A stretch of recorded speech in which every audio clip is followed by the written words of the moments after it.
I've sat with Sufi scholars, Shiite scholars.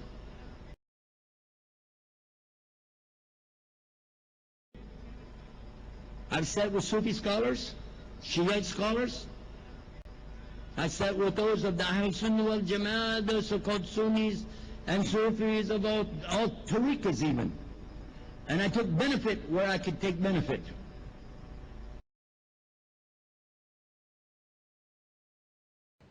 There is a bit of a rift between two large groups of Muslims. There's a group called Sunnis, a group called Shiites. Shiites are mostly in Lebanon, Iraq, and Iran.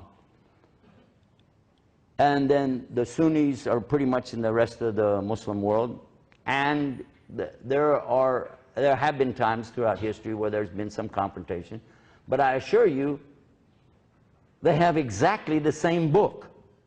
There's no difference.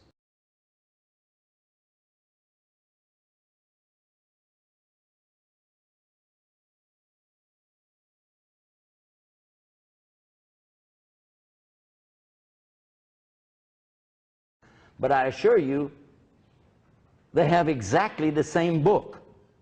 There's no difference. We had, the Shiites had a Quran recitation contest in Pennsylvania, United States, and they recited exactly word for word, the same thing that when the Sunnis had their little thing, that they did the same thing. There wasn't any difference.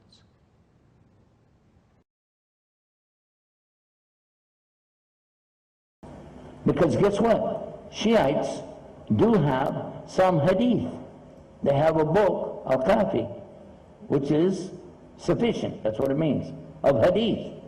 So they take Sunnah and they take Quran.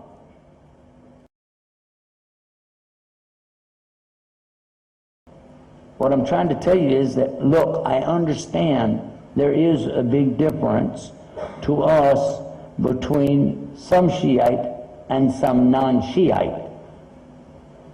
But before you go any further, I want to know how come you thought you were called Sunnis? I want to know why you thought you were called Sunnis. Now, I can understand saying you're Shafi because you follow Imam Shafi, Maliki because you follow Imam Malik, or if you said we're Hanbali, we follow Imam Ahmed. But where did you get Sunni from? Shiite, I know where they get it from. It's Shi'i Ali. It means the supporters of Ali. Yes or no? Yeah, that's what it means.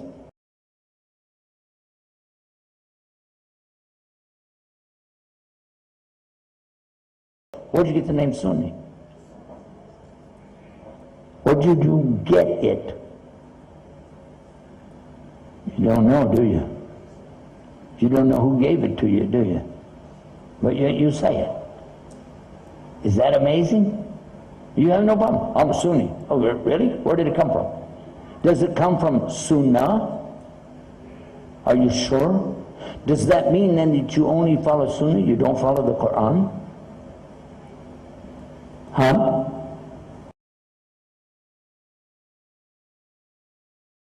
So some people said, well, you have to be a Sunni Muslim. I said, okay, I'll be a Sunni Muslim. Okay. But then I found that, all right, why I'm just saying Sunni is mean I only take the Sunnah. What about the Quran? Right. But when they ask me, again, I'll mention when I come back to the country, they'll ask me, are you a Sunni? I say, no, I am not. Why? Well, I'm not going to leave out the Quran. I follow the Quran and the Sunnah. Anybody here only follows Sunnah? Duh.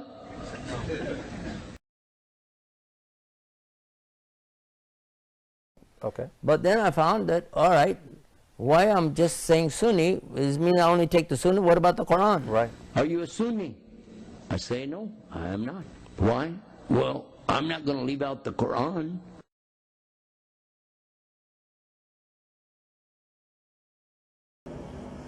You're asking about the problem of Sunni and Shiite sects in a Muslim country. The best thing to think about is this. If you're a Sunni, and you're looking at the Shiite Muslims as being wrong, all you're going to do is get a headache. You'll get a headache. In the ultimate end of all of it, who's the decider? Alaysa lahu bi'ahkamil hakimin. Isn't Allah the best of judges? You don't want Allah to judge? Let Allah be the judge. Let Allah be the judge. So I recommend, don't get into this. Let the scholars handle it.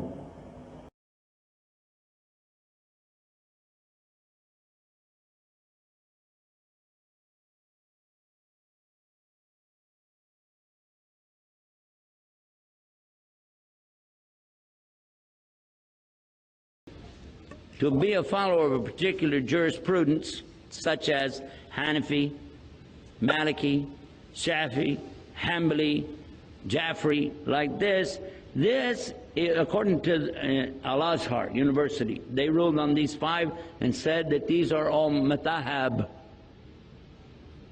These are madhhab of learning how to make wudu, how to pray, things like that.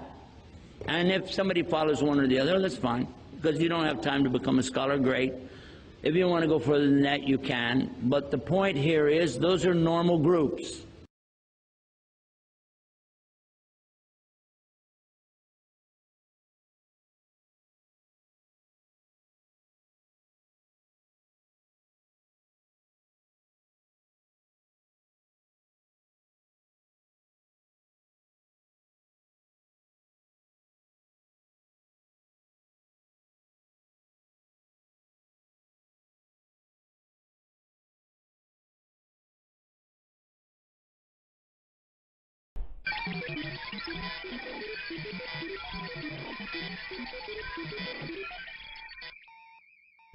I don't need a label. The United States government gave me my label a long time ago. It's called Muslim. That's good enough for me. What do you think?